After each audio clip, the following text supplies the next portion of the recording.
തിരുവോണനാളിൽ പട്ടിണി സമരം നടത്തി മലയോരത്തെ കർഷകരുടെ പ്രതിഷേധ സമരം. കേരളം ഓണമുണ്ണുമ്പോൾ ഞങ്ങൾ ഉപവസിക്കുന്നു എന്നായിരുന്നു വെള്ളരിക്കുണ്ടിൽ നടന്ന സമരത്തിന്റെ മുദ്രാവാക്യം.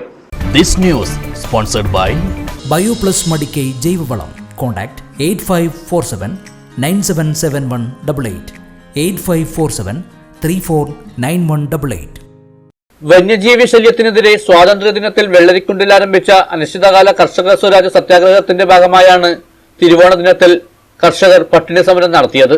സത്യാഗ്രഹത്തിന്റെ 22ാമത്തെ ദിവസമായ തിരുവോണനാളിൽ 22 കർഷകർ ഉപവാസമനുഷ്ഠിച്ചു.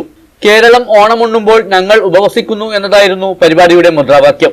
East Velleri panchayat president advocate Jose Mutholi സത്യാഗ്രഹികളെ ഹാരമണിയിച്ചുകൊണ്ട് പരിപാടി ഉദ്ഘാടനം ചെയ്തു. ജനങ്ങൾ ഏറ്റെടുക്കേണ്ട ഒരു വലിയ മുദ്രാവാക്യമാണ്.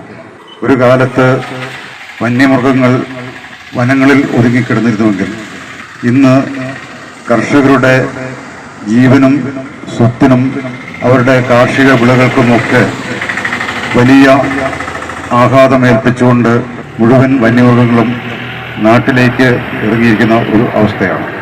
ഈ വന്യമൃഗങ്ങൾക്ക് സംരക്ഷണം നൽകുന്നത് കേന്ദ്ര സംസ്ഥാന സർക്കാരുകൾ കാലാകാലങ്ങളിൽ ഉണ്ടാക്കിയിട്ടുള്ള ചില നിയമങ്ങളാണ്.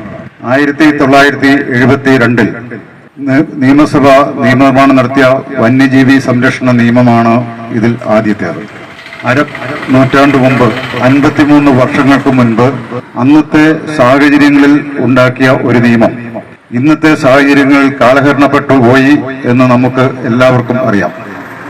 ആ നിയമം മാറ്റിയെഴുതാൻ, അതിനു പകരം പുതിയ നിയമങ്ങൾ ഉണ്ടാക്കാൻ ഇന്നേ വരെ നിയമനിർമ്മാണ സഭകളോ സർക്കാരുകളോ തയ്യാറാകാത്തതാണ് ഏറ്റവും വലിയ പ്രശ്നം.